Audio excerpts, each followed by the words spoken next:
You know, wrestling fans, I'm going to be honest. You're not here for me to talk about the rematches that we saw tonight. You're not here for me to discuss the United States Championship match between Jeff Hardy and Damian Priest. Good match, but you're not here for me to talk about it. Guys, I didn't watch the main event. I don't know what happened during the main event between Bianca Belair and Charlotte. Pretty soon, we'll see Bianca Belair right into the Raw Championship contender matchups. But look, we're here today in this review to talk about the WWE Draft Night 2 and the fact that Goldberg is back on Monday Night Raw. We're going to discuss that right here today in this Raw review. Before we do, you all out there know what to do, and that is to become a subscriber today. Hit that subscribe button and hit that bell for all notifications. Follow me on Facebook at Wrestling1988. It is appreciated. Guys, go back and check out anything you missed. Backyard Beatdown, Last Man Standing, and the arm wrestling match. It's on the channel right now. Much appreciated by going back and checking it out. Must see. Two very good, extraordinary matches. The 2 out of 3 falls is on its way later on this month. It's going to be an awesome contest too for Backyard Beatdown. Guys, if you enjoy my previews and predictions and reviews each and every week and things of that nature, go and check out any of those that you've missed as well. A lot of great content out there. Subscribe to the channel so you get notified every time an upload hits this channel.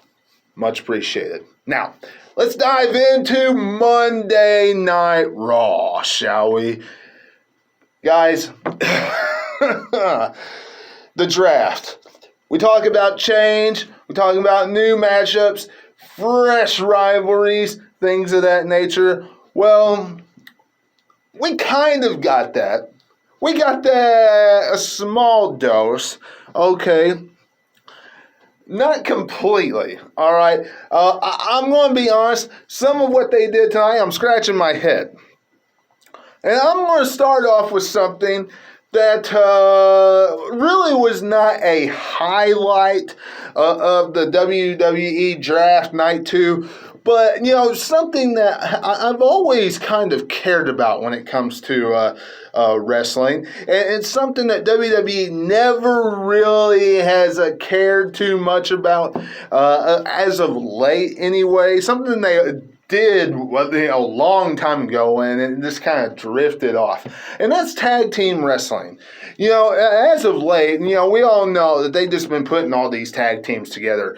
You know, Humberto Carrillo and Angel Garza, you know, Ali and Mansoor, RK Bro, you know, Viking Raiders, Styles and Omos, numerous tag teams. They've either put them together or they've been together, Street Profits, Usos, you name it. Look, guys, tonight, they put Humberto Carrillo and Angel Garza over on SmackDown. And I am scratching my head at this decision. I really am. Some of you are probably looking at it and saying, well, who cares? Who cares? Why are you even covering this? Seriously, some of you might be looking at it and thinking, why are you even covering this, Webby? It's not that big a deal. Listen, RK Bro, okay? RK Bro, probably one of the most entertaining things about Monday Night Raw, and has been for quite some time. They're not going to remain the tag team champions forever. And at Crown Jewel, they are facing AJ Styles and Omos. I understand that WWE has to make these shows WrestleMania-like. But I think we all would agree that Humberto Carrillo and Angel Garza, for that matter, I would even agree, I think you all would agree with me, that if they would have given these guys some wins, Mansoor and Ali, some victories, that they would have had a little bit of a buzz too. But Humberto Carrillo and Angel Garza, especially since they were heels, they were starting to get a little bit of a buzz since they have been picking up victory after victory after victory on Monday Night Raw. Regardless if they were beating the same tag team every single week. Guys, listen. Humberto Carrillo and Angel Garza continue to get wins on Monday Night Raw. After they continue to get wins on Raw, they get thrusted in the tag title rivalry. From there, wrestling fans, they take the titles off of RK Bro. There you go. Perfect storyline. Awesome. Instead, they're going over to SmackDown, and what's going to happen is they're going to get fed to the Usos eventually. Or they're going to just sit and tie the catering. That's it. Does this make any sense at all? No. Or eventually they'll get split up and we'll have a rival between Humberto Carrillo and Angel Garza. Makes no sense. Absolutely no sense. What would be better if we saw anybody split up, it'd be Styles and Omos, and we saw Styles either put in the mid-card or in the main event scene. Because either way, Styles could help either part of the division. 100%. No matter where he's at, he's helping it. He's being held back being in the tag team division right now with Omos. Just 100%. If it was up to me and how I was booking it, I would book it Styles wrestling singles competition and Omos just being his bodyguard. I'm going to be honest, because their tag team wrestling just isn't doing too much for me. But that's just me, wrestling fans. Y'all let me know what you're thinking about this in the comments below. I was quite pleased with the fact that they left the mid-card titles on the same shows that they were on. The Intercontinental title, Shinsuke Nakamura on SmackDown, Damian Priest on Monday Night Raw. Happy about that. They didn't need to change the mid-card titles. Seth Rollins moving over to Monday Night Raw. Very good move. Adds some superstar power for Raw's roster. Quite frankly, if he ever turns babyface, would be a good rivalry with Bobby Lashley. You're going to see a good rivalry with Finn Balor, Big E, Damian Priest, so on and so forth. So good move, him coming over to Monday Night Raw. But we all knew it was going to happen when Becky Lynch showed up at the beginning of the show on Raw today. And when Edge was announced last Friday on SmackDown. So we all knew that was going to happen. Speaking of Becky Lynch, I see her, and I think we all do, see her dropping the SmackDown Women's title to Sasha Banks. Because Bianca Belair is not winning the SmackDown Women's Championship, since how she is a Raw superstar. She's just not doing it. Now, as far as Karrion Kross is concerned, put him back on TV. Please put him back on TV. You drafted him back to Monday Night Raw. He's staying on Raw. Where is his promos leading back for his return? Why aren't we building this superstar? Please put him back on TV. Lose the demolition type outfit and start dominating everybody in sight. Please. That's just me. Y'all let me know what you're thinking in the comments below. And honestly, outside of that, Kevin Owens, it appears to me that KO is put on Monday Night Raw to have the Kevin Owens show while The Miz is off with Dancing with the Stars. That's about it, to be honest. And as far as Keith Lee is concerned, take away the Bearcat aspect of his name.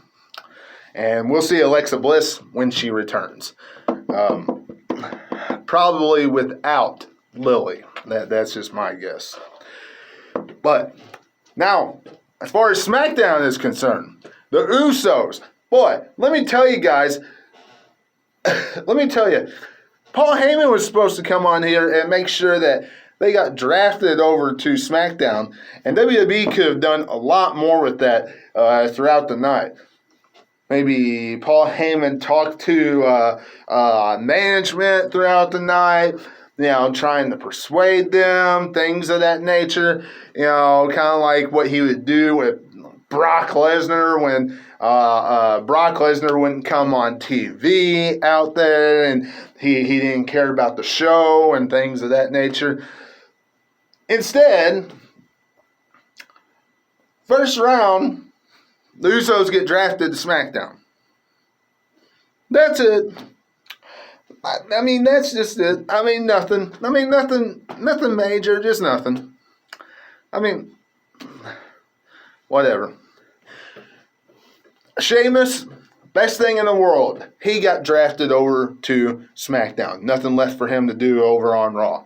Shayna Baszler, gonna be missed, but over on Raw. But I can tell you, I'm looking forward to her smashing everybody's arm in the women's division over on SmackDown.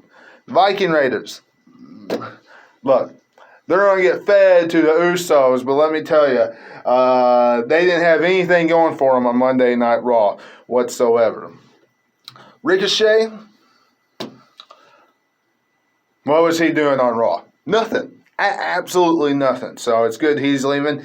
As far as Cesaro is concerned, staying on SmackDown, I, for one, thought it'd be good if he went over to Raw, have a new look as far as who he'd be facing and that kind of stuff. But he's staying on SmackDown, and he'll be doing the same thing he's doing now. And that is nothing. Absolutely nothing. So that was pretty much the draft, guys. And as far as night 2 is concerned, and if you missed the video where I talked about will Raw continue to get the shaft in the draft, if you missed that video, go and check it out. I covered the first night of the WWE Draft. I covered that and everything that happened on SmackDown as far as the draft is concerned. But guys, look, when we talk about Goldberg, this is the other thing I want to talk about, because the other stuff that happened on Raw tonight really didn't mean crap. If you want to know truth, the other stuff didn't mean anything because quite frankly, after Crown Jewel, things change. Big E versus Drew McIntyre means nothing. Drew McIntyre's not going to win. If we see any type of United States Championship matchup between Damian Priest and anybody that's going over to SmackDown like we've been seeing, like Jeff Hardy, which I don't think that's going to happen by what we saw after that United States Championship matchup. But if we see anything like that, it's not going to change. Damian Priest is going to be victorious. I mean, there's just so much going on that the rivalries for Crown Jewel mean nothing because of the draft that happened. So the only thing that really happened that was important outside the draft was Goldberg showing up. And the fact that they're having a no-holds-barred matchup between Goldberg and Bobby Lashley. And the only thing I can really say about this is, please get this rivalry over with. Get it done and over with. You know, I can see where WWE is going with this. And if they go down the road of Goldberg winning, I hate to break it to you, wrestling fans, but I can definitely see Bobby Lashley, Goldberg 3. The rubber match. Can you imagine that crap?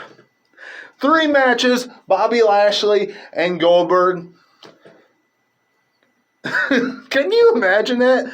3 matches, Bobby Lashley and Goldberg. Why? Please, Bobby Lashley, end it once and for all at Crown Jewel. Nobody that watches WWE on a regular basis, nobody that I know that watches Raw or SmackDown on a regular basis wants to see Goldberg victorious at Crown Jewel. Nobody that I watch wants to see Goldberg victorious at Crown Jewel. Just have Bobby Lashley finish this once and for all and move on. And if Goldberg comes back, have him face someone else. The only thing I'm happy about with this is that it's not for the WWE Championship.